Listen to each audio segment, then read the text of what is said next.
कैसे हैं आप सब। आई होप कि आप सब अपनी टीजीटी पीजीटी की तैयारी में लगे हुए हैं, क्योंकि नोटिफिकेशन भी आ गया है। तो जल्दी से अपने फॉर्म अप्लाई कर दीजिए और अपनी तैयारी को आगे बढ़ाइए। फ्रेंड्स, एएस संस्कृत क्लास में मैं अनीता आपका हार्दिक स्वागत करती हूँ। आज हम अपने टीजीटी से रिलेटेड संज्ञा प्रकरण प्रत्याहार के बारे में पढ़ेंगे। चलिए हम अपनी वीडियो को स्टार्ट करते हैं। हमारा पहला प्रश्न है, इत संज्ञा विधायकम सूत्रम अस्ति। इसका उत्तर है हलन्त्यम। इत संज्ञा का विधायक सूत्र क्या है? हलन्त्यम है। दूसरा प्रश्न है, संयोग संज्ञा भविष्यति। संयोग संज्ञा कैसी होती है? तो द्व्यंजनों मध्य, दो व्यंजनों के मध्य संयोग संज्ञा होती है। हमारा तीसरा प्रश्न है, सुब तिगंतम भवति। सुबंत और तिगंत क्या होते हैं? यह पद संज्ञा होती है। हमारा चौथा प्रश्न है, सवर्ण संज्ञा भवति। इसका उत्तर है तुल्यास्य प्रयत्नों।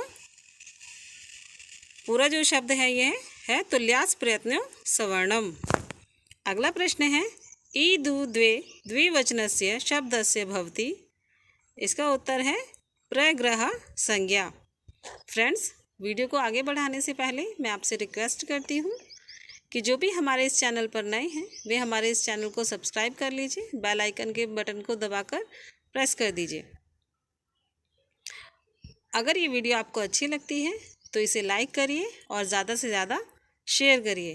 फ्रेंड्स, ये बहुत ही महत्वपूर्ण प्रश्न है जो अब तक टीजीटी और पीजीटी-एलटी की परीक्षाओं में पूछे गए हैं और जो आगे भी रिपीट होने की इनकी संभावना है, क्योंकि इसी तरह के प्रश्न ही तो पूछे जाते हैं। तो इससे आपको आइडिया लग जाएगा कि हमें कैसे तैयारी करनी है। चलिए हम अपनी वीडियो को आगे बढ़ाते हैं। हमारा अगला प्रश्न है, पतंजलि अनुसारम व्याकरणाध्ययनस्य मुख्य प्रयोजनानि सन्ति। तो पतंजलि के अनुसार व्याकरण अध्ययन के मुख्य प्रयोजन हैं। तो कितने हैं? वे हैं 5। रक्षा उहु आगम लघु असंदेह। यह व्याकरण अध्ययन के मुख्य प्रयोजन है। अगला प्रश्न है, संस्कृत व्याकरणे लोपः शब्देन वर्णस्य का अवस्था सूच्यते। तो कौन सी अवस्था को सूचित करता है? अदर्शनम। अगला प्रश्न है, ईषद स्पृष्टा वर्णा सन्ति। ईषद स्पष्ट वर्ण कौन से हैं? य र लव। अगला प्रश्न है, अयोगवाह कथ्यते। अयोगवाह किसे कहा जाता है? विसर्गः। विसर्ग को अयोगवाह कहते हैं। अगला प्रश्न है, प्रश्न नंबर 10, यण वर्णानाम उच्चारणे बाह्य प्रयत्नस्य नाम अस्ति।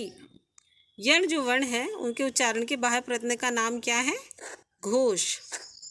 अगला प्रश्न है, त वर्गस्य उच्चारण स्थानम अस्ति। त वर्ग का उच्चारण स्थान है। तो त वर्ग का उच्चारण स्थान क्या है? दंता। दांतों से त वर्ग का उच्चारण स्थान है, उच्चारण होता है। हमारा अगला प्रश्न है, प्रश्न नंबर 12, मध्वरे शब्दे संहिता संज्ञ को वर्णो स्त। जो मध्वरे शब्द है उसमें कौन सी संहिता संज्ञा है? संहिता संज्ञा के जो वर्ण हैं वो कौन से हैं? उ और अ। अगला प्रश्न है, गुरु लता तथा फल, इनमें कौन पद संज्ञक शब्द है? गुरु लता और फल में से कौन सा पद है जो संज्ञक है? वह है लता। अगला प्रश्न है, लघु सिद्धांत कौमुद्यानुसारेण आभ्यंतर प्रयत्न कतिधा भवति। कि लघु सिद्धांत कौमुदी के अनुसार आभ्यंतर प्रयत्न कितने होते हैं? तो आभ्यंतर प्रयत्न होते हैं 5। प्रयत्न जो है फ्रेंड्स वे 2 प्रकार के होते हैं, आभ्यंतर और बाह्य। आभ्यंतर प्रयत्न 5 प्रकार का होता है और बाह्य प्रयत्न 11 प्रकार का होता है। अगला प्रश्न है, तुल्यास्य प्रयत्नम किम। तुल्यास प्रयत्न क्या होता है? तो यह होता है सवर्णम। प्रश्न नंबर 16 है, सुबंतस्य तिगंतस्य च का संज्ञा भवति। तो सुबंत की और तिगंत की कौन सी संज्ञा होती है? तो वह होती है पद संज्ञा। हमारा अगला प्रश्न है, प्रश्न नंबर 17, अजभिर व्यहता हल संति, तो यह होती है संयोग संज्ञा। अचों के व्यवधान से रहित वर्णों की संयोग संज्ञा होती है। जो अच हैं उनके व्यवधान से कौन सी संज्ञा होती है? व्यवधान से रहित वर्णों की संयोग संज्ञा होती है। प्रश्न नंबर 18 देखिए, माहेश्वर सूत्रों की संख्या कितनी है? तो फ्रेंड्स, माहेश्वर सूत्रों की संख्या 14 है।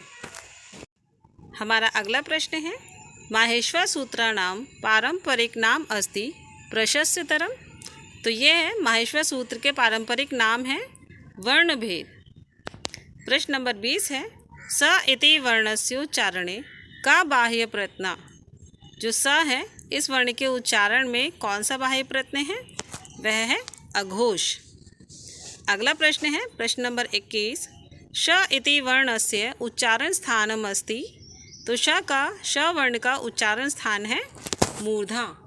फ्रेंड्स, ये बहुत ही महत्वपूर्ण प्रश्न है जो अब तक संस्कृत की परीक्षाओं में पूछे गए हैं। चलिए, हमारा अगला प्रश्न है प्रश्न नंबर 22, संस्कृत शब्दस्यास्यो अस्ति, तो वह है सुभूषितम। अगला प्रश्न है, सवर्ण संज्ञा सूत्रम अस्ति, तो सवर्ण संज्ञा का सूत्र है तुल्यास् प्रयत्नम सवर्णम। अगला प्रश्न है, निष्ठा संज्ञा किन प्रत्ययों की होती है? तो फ्रेंड्स, जो निष्ठा संज्ञा है वह कत और कत्वतु प्रत्ययों की होती है। प्रश्न नंबर 25 है, किसकी प्रग्रह संज्ञा नहीं होती है? तो जो ओकारांत है उसकी प्रग्रह संज्ञा नहीं होती है।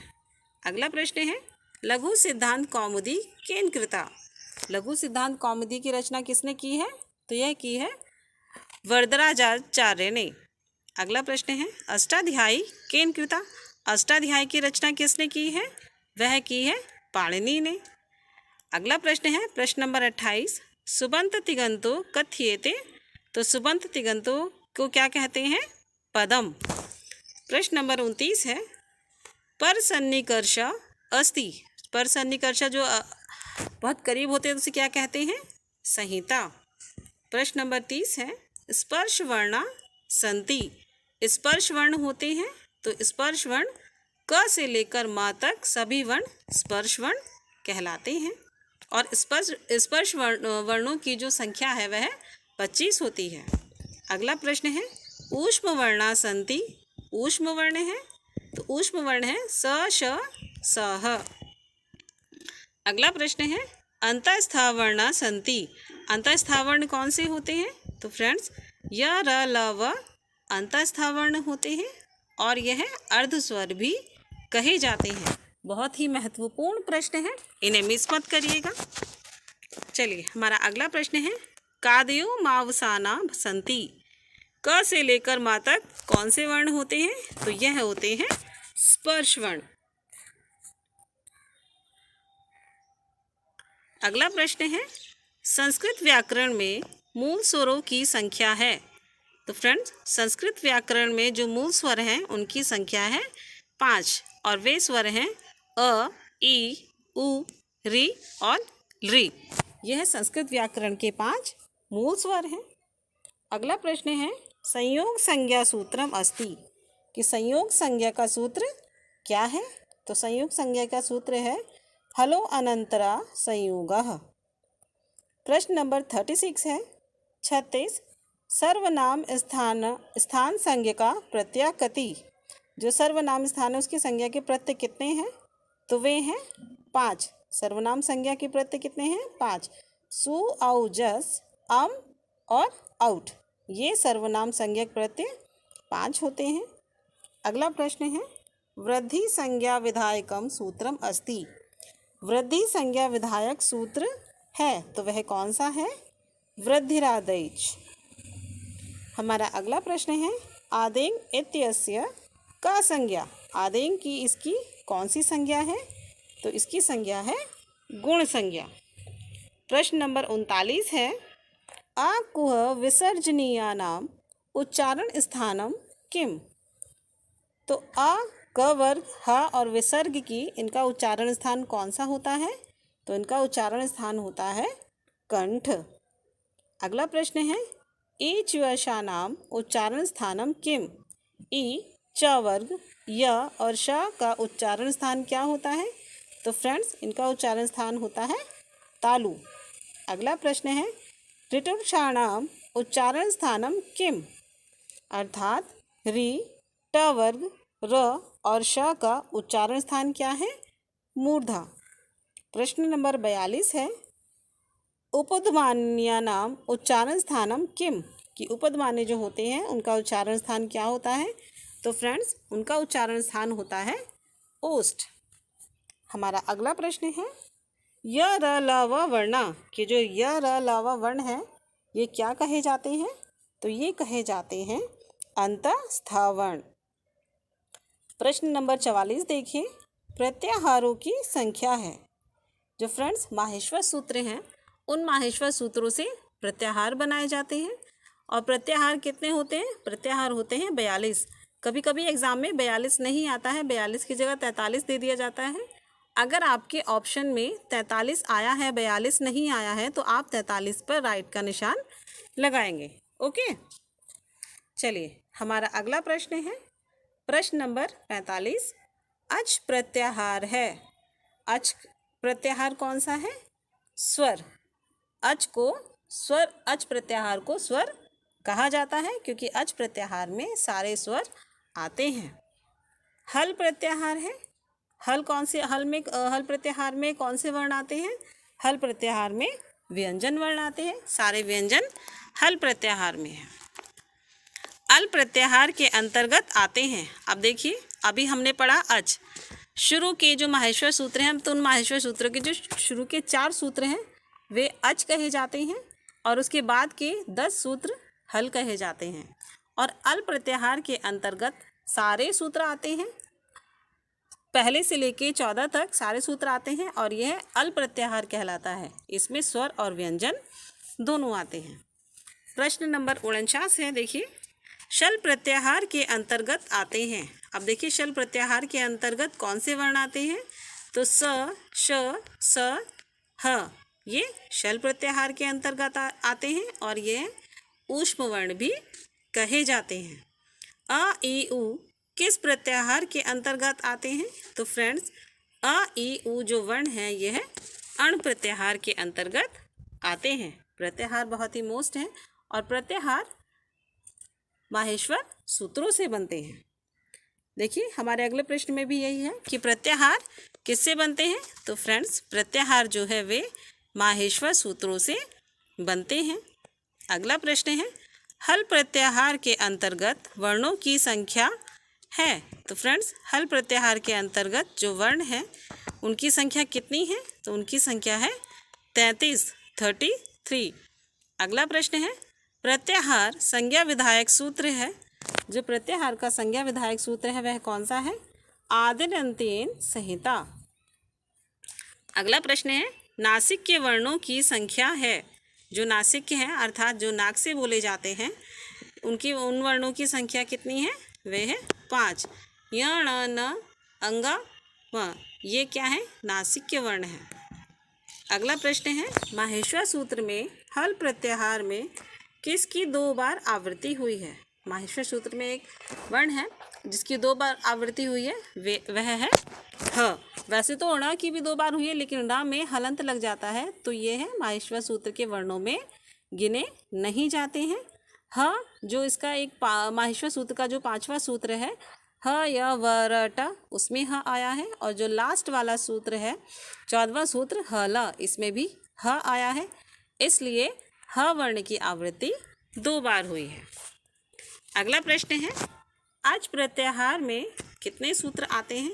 तो फ्रेंड्स अच प्रत्याहार में 4 सूत्र आते हैं। जो माहेश्वर सूत्र जो शुरू के 4 सूत्र हैं अ, ई, उ, ण, री, र, क, ए, औ, अंगा, ए, औ, च ये अच प्रत्याहार के अंतर्गत सूत्र आते हैं। अब देखिए य, म प्रत्याहार में वर्ण आते हैं। फ्रेंड्स ये जो य, म, अंग, ण, न, म है यह नासिक के वर्ण भी कहे जाते हैं। अगला प्रश्न है अप्रकृत संज्ञा होती है। तो फ्रेंड्स अप्रकृत संज्ञा किसकी होती है? तो अप्रकृत संज्ञा जो है प्रत्यय की होती है। अगला प्रश्न है ब वर्ण का उच्चारण स्थान क्या है? तो फ्रेंड्स, व वर्ण का उच्चारण स्थान ओष्ठ है। हमारा अगला प्रश्न है प्रश्न नंबर 60, ल वर्ण का उच्चारण स्थान क्या है? तो फ्रेंड्स, ल वर्ण का उच्चारण स्थान है दंतः। फ्रेंड्स, ये थे कुछ प्रश्न संज्ञा प्रकरण से लेकर और प्रत्याहार से लेकर। ये बहुत ही इम्पोर्टेंट प्रश्न हैं, इन्हें आप पढ़िए। और अगर ये वीडियो आपको अच्छी लगती है तो हमारी वीडियो को लाइक करिए, ज़्यादा से ज़्यादा शेयर करिए। जो भी हमारे इस चैनल पर नए हैं, हमारे चैनल को सब्सक्राइब कर लीजिए, जिससे कि हमारी नई वीडियो की नोटिफिकेशन आप तक सबसे पहले पहुंच सके। ओके, चलिए अब हम मिलते हैं आपसे अपनी अगली वीडियो में एक नए टॉपिक के साथ। तब तक के लिए हमें आज्ञा दीजिए। नमस्कार।